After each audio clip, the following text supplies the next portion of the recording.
My name is Deborah Gaddy, and I wanted to talk about my dad, Lowry Gaddy. His name was Joseph Lowry Gaddy, Lowry, and he was the classic nerd from I guess early on. He was always interested in electronics. When he was growing up, back when you could make a radio with an oatmeal box and some copper wire and that kind of thing, he learned how to do it, and he taught all his friends how to do it, and just got really involved, especially in communications. And back then, ham radio operations were kind of the newest thing as far as communicating using radio waves. And my dad got really interested in it to the point that he became a licensed operator, and eventually he could talk to people all over the world. And he started out with all of his equipment, which he made most of. He was able to build his receivers and a lot of his equipment going back to when they used the old vacuum tubes. Like if you look at old radios and that kind of thing, the reason that they were so large is because they were operated off these huge vacuum tubes. And I have some pictures here of my dad in his first ham shack, and they called radio operators back then hams. And if they had a place where they had their equipment and where they operated, that was called a ham shack. And where I grew up, my mother and father's original home that they bought after they were married was in Haywood, and that was when Haywood was a town. And we lived on Main Street, little white house on Main Street, and in the back it had an enclosed back porch. And this picture is from 1959. The local newspaper, the Waynesville Mountaineer, actually did an article about my dad. And he is in his ham shack, which was that back porch area, and he is surrounded by the equipment that most of it he built. There was a company back then called Heath Kit, Heath, and you could order all the parts through the mail and build just about everything you needed, except you did have to have some knowledge of electronics and that kind of thing to put it together. So most of what he built, he started out with in 1959. And just to give you the size of these pieces of equipment, here he has the back open, and a lot of this equipment, it stood from floor to ceiling. So in the early 60s, there was more and more interest in ham radio operations, and my dad at that point started the first ham radio club or group here in Haywood County in the early 60s, and he built a cottage type building which still stands above my mother's house. And along with that, he built his antennas that he first put on a telephone pole, and it had an actual rotary motor that he could operate remotely from his ham radio and get, better signals. He also hooked up our television antenna. This was back before cable, and we probably had the only television antenna that was higher than even the local radio station antenna, because my dad also put it up on a telephone pole with a separate rotary motor that could be operated from inside the house. But all of that aside, it all branched out from his fascination and eventually his service to the community and eventually to our country, not only as a ham radio operator who could speak to people all over the world, and just by the way, in the Radio Shack that he built up on the mountain, these are just photographs of his equipment. And I'm looking at the date on the back of this photo. It says February 1982. And this is, he had shelving that he had built on one end of that cottage, and it contains all the receivers and amplifiers and that kind of thing that he had. And you can see some of the cable coming down the wall there that attached to the antenna and the rotary motor. But against that wall, and I wish he had taken a picture of that, but on the alternate wall there, he had a huge world map. And I think that map is still up there. That building is still there.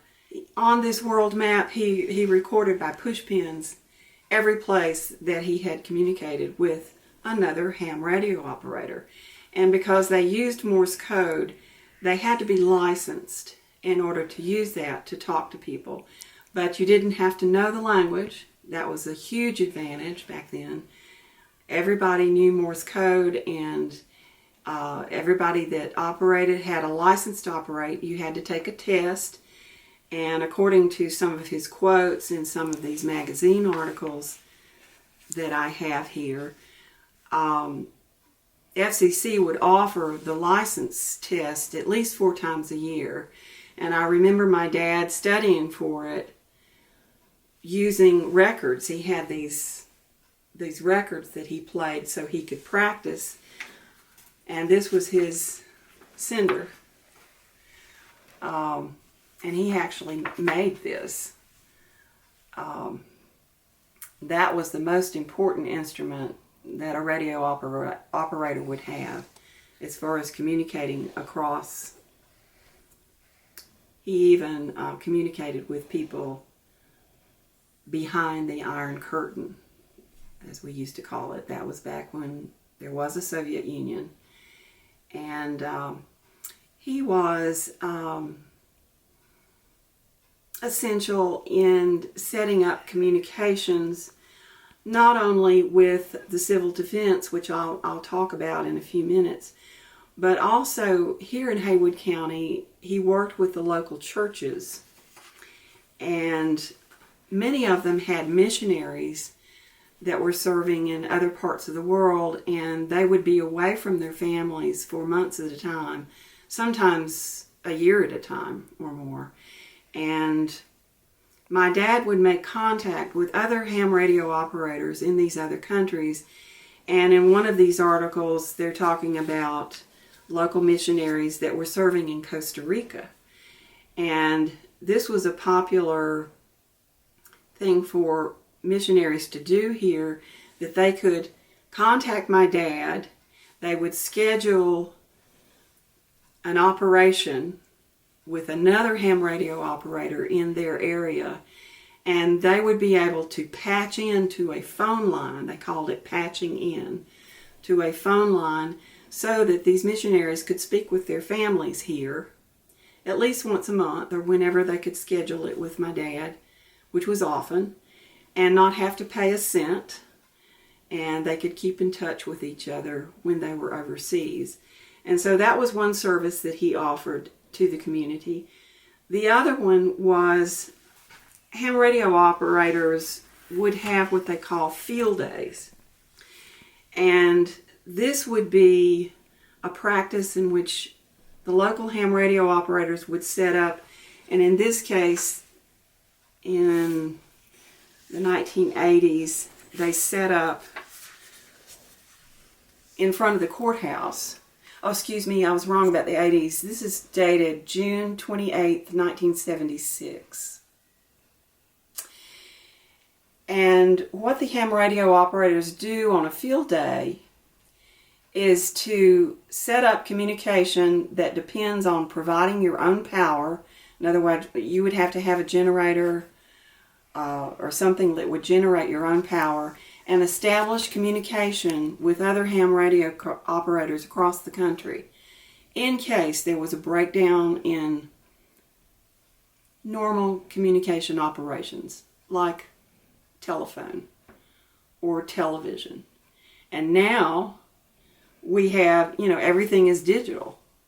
We have cell phones We have, even our televisions are smart TVs. Everything is digital. What if something happened and we couldn't communicate anymore with the digital operations we have? Guess what? Ham radio operators would still be able to communicate because the radio waves are still there.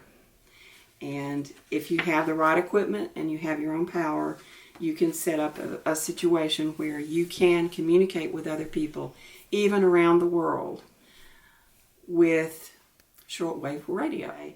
And my dad started the first ham radio operation back in the 1960s.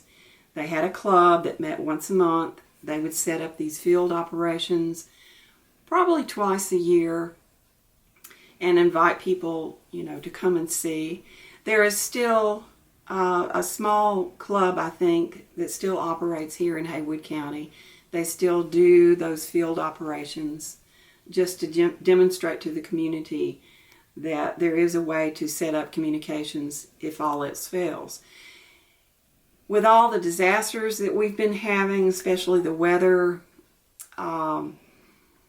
the terrible weather, the tornadoes, the hurricanes, and that kind of thing, more than likely these days you will find ham radio operators involved in that scene, because a lot of times your telephones are not working, radios are not working, that kind of thing. But a ham radio operator can make communications and bring communications into that site when all else fails. So there is still very much a need for that kind of thing, and my dad was very much involved in that. And another area